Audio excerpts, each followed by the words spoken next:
दोस्तों, आज की कहानी कर्नाटक के मेलुकोटे की रहने वाली 28 साल की दीपिका गौड की है। दीपिका गौड अपने पति लोकेश और 8 साल के बेटे के साथ मेलुकोटे के ही पास एक गांव में रहती थी और दीपिका एक टीचर भी थी। अब रोज की तरह ही दीपिका अपने घर से सुबह सुबह स्कूटी लेकर निकलती और मेलुकोटे बस स्टैंड पर किसी जानने वाले के पास अपनी स्कूटी खड़ी कर बस स्टैंड से बस पकड़कर अपने स्कूल जाया करती थी।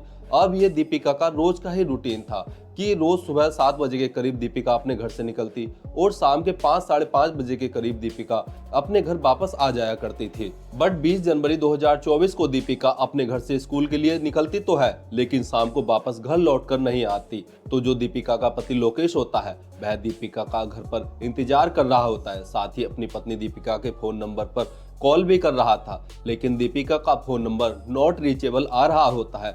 अब ऐसे ही करते करते 5 से 6 बज जाते हैं, 6 से 7 बज जाते हैं, 7 से 8 बज जाते हैं। तो लोकेश को अपनी पत्नी दीपिका के साथ कुछ अनहोनी होने की आशंका होती है और वह इस बात को अपने परिवार वालों को भी बताता है। अब परिवार वाले लोकेश और जो आसपास के पड़ोसी होते हैं वह दीपिका को ढूंढना शुरू कर देते हैं। साथ ही दीपिका जिनके कांटेक्ट में थी उनसे भी जानने की कोशिश की जाती है कि क्या दीपिका वहां पर गई है, लेकिन दीपिका का किसी को भी पता नहीं होता है। तो लोकेश थक हार कर स्थानीय पुलिस स्टेशन में जाकर दीपिका की गुमशुदगी की एफआईआर दर्ज करवा देता है। तो पुलिस भी रात में ही दीपिका को तलाशना शुरू कर देती है, लेकिन दीपिका को तलाशते तलाशते रात से सुबह हो जाती है, लेकिन दीपिका का कुछ अता पता नहीं होता है और दीपिका का फोन भी नहीं लग रहा होता है। तो दोस्तों, सबसे बड़ा सवाल यह खड़ा हो जाता है कि 28 साल की दीपिका आखिर गई तो गई कहां? दीपिका आखिर कहां गायब हो गई है? तो चलिए दोस्तों, इस कहानी के माध्यम से समझने की कोशिश करते हैं कि आखिर दीपिका के साथ क्या हुआ। नमस्कार दोस्तों, मेरा नाम पुष्पेंद्र कुमार सैनी और आशा करता हूं कि आप सभी ठीक होंगे और अपनों का ख्याल रख रहे होंगे। 28 साल की दीपिका गौड टीचर होने के साथ साथ बेहद ही खूबसूरत और इंस्टाग्राम इन्फ्लुएंसर भी थी और दीपिका इंस्टाग्राम पर अपनी रेगुलर वीडियो अपलोड भी करती थी।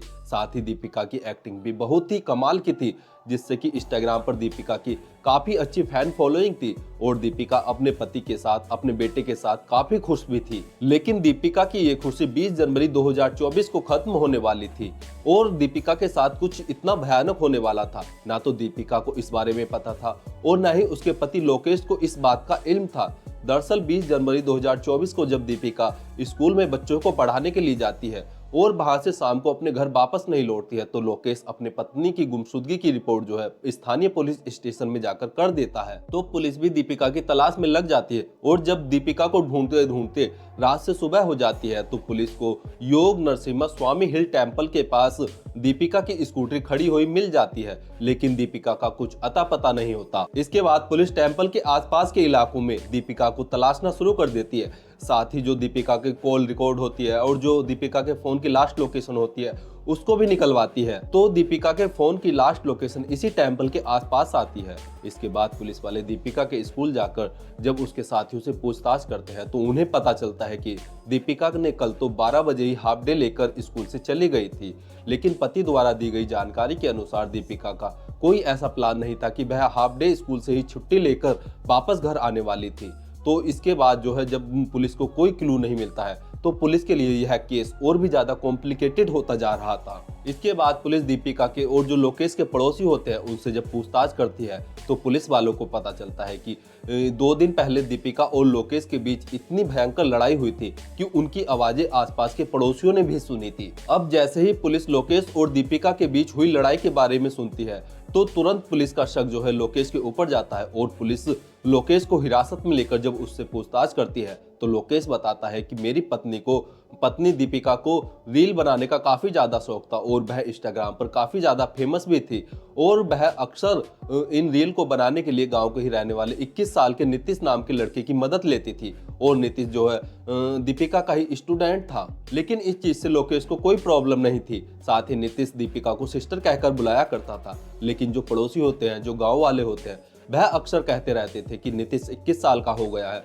और वह लोकेश की पत्नी दीपिका के साथ रहता है और भी न जाने क्या क्या बातें गांव वालों के बीच होती रहती थी और गांव वालों की यह बातें लोकेश तक भी पहुंच जाती हैं। तो लोकेश जो है अपनी पत्नी दीपिका को समझाता है कि तुम्हें अब नीतीश के साथ नहीं रहना चाहिए, अब नीतीश बड़ा हो चुका है। गांव वाले तरह तरह की बातें कर रहे हैं और इसी बात को लेकर लोकेश और दीपिका के बीच 2 दिन पहले बहुत ही भयंकर वाली लड़ाई हुई थी और लोकेश की इस बात को सुनकर पुलिस वालों का शक नीतीश के ऊपर जाता है तो पुलिस वाले नीतीश के घर जैसे ही पहुंचते हैं तो उन्हें मालूम चलता है कि नीतीश 2 दिन से फरार चल रहा है। अब पुलिस वाले नीतीश के घर वालों से पूछते हैं कि आखिर नीतीश कहां कहां जा सकता है। तो जो घर वाले होते हैं वह काफी सारी जगह बताते हैं। साथ ही पुलिस को जब दीपिका के फोन कॉल की डिटेल मिलती है तो उन्हें पता चलता है कि लास्ट बार दीपिका की बात नीतीश से ही हुई थी। तो पुलिस का शक जो है यकीन में बदल जाता है, बिकॉज दीपिका जिस दिन से गायब हुई थी उस दिन से नीतीश भी फरार चल रहा था। तो पुलिस नीतीश को तलाशना शुरू कर देती है और नीतीश के फोन नंबर को भी सर्विलांस पर लगा देती है। और 3 दिन कड़ी मशक्कत करने के बाद पुलिस को नीतीश के फोन की लोकेशन मिल जाती है और पुलिस वाले नीतीश को अरेस्ट कर लेते हैं। और जब नीतीश से पूछताछ की जाती है तो नीतीश तरह तरह की कहानियां सुनाने लगता है, लेकिन पुलिस तो अच्छे मुजरिमों से भी सच उगलवा देती है। तो ये नीतीश पुलिस के सामने किस खेत की मूली होता है। और आखिर में नीतीश को पुलिस को सब कुछ सच बताना पड़ता है कि 2 दिन से दीपिका गौड़ उससे बात नहीं कर रही थी और इससे पहले दीपिका ने उससे के साथ ऐसा बिल्कुल नहीं किया था। और मैं भी अक्सर दीपिका के घर पर जाया करता था और अक्सर दीपिका की रील बनाने में उसकी मदद किया करता था। बट 2 दिन से दीपिका मुझसे बात नहीं कर रही थी और 20 जनवरी 2024 को मेरा बर्थडे था।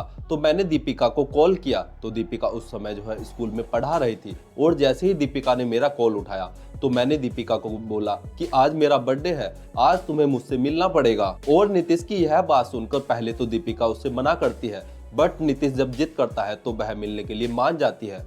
और दीपिका अपने स्कूल में किसी काम को बोलकर हाफ डे से ही निकल जाती है और नीतीश से मिलने के लिए योग नरसिम्हा स्वामी हिल टेम्पल पर पहुंच जाती है।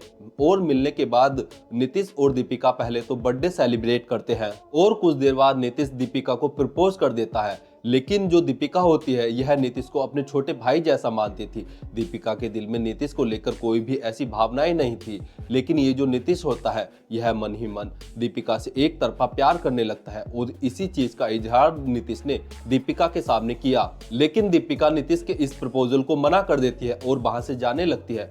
बट नीतीश के अंदर प्यार के नाम पर हवस भरी होती है और वह दीपिका के साथ जोर जबरदस्ती करना शुरू कर देता है। और जब दीपिका इस बात का विरोध करती है तो नीतीश दीपिका की साड़ी के ही पल्लू से उसका गला घोंटकर उसे मौत के घाट उतार देता है।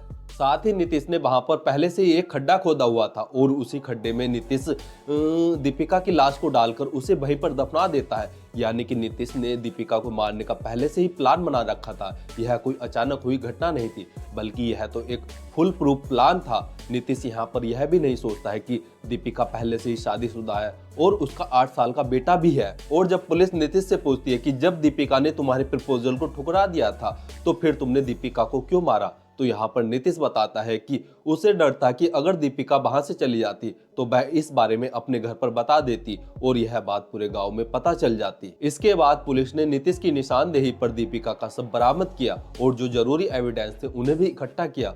और दीपिका के शव का पोस्टमार्टम होने के बाद दीपिका का शव दीपिका के पति लोकेश को सौंप दिया गया और करीब दीपिका की मौत के 5 दिन बाद उसको सबको रीति रिवाज से सुपुर्दे खाक किया गया। दोस्तों, इस कहानी से हमें यह सीख मिलती है कि अगर प्यार को मर्यादाओं में किया जाए तो यह अपने मुकाम तक पहुंच जाता है, लेकिन मर्यादाओं का ध्यान न रखा जाए तो यह एक क्राइम का रूप ले लेता है। और नीतीश ने भी अपनी मर्यादाओं को ध्यान न रखते हुए क्राइम कर डाला।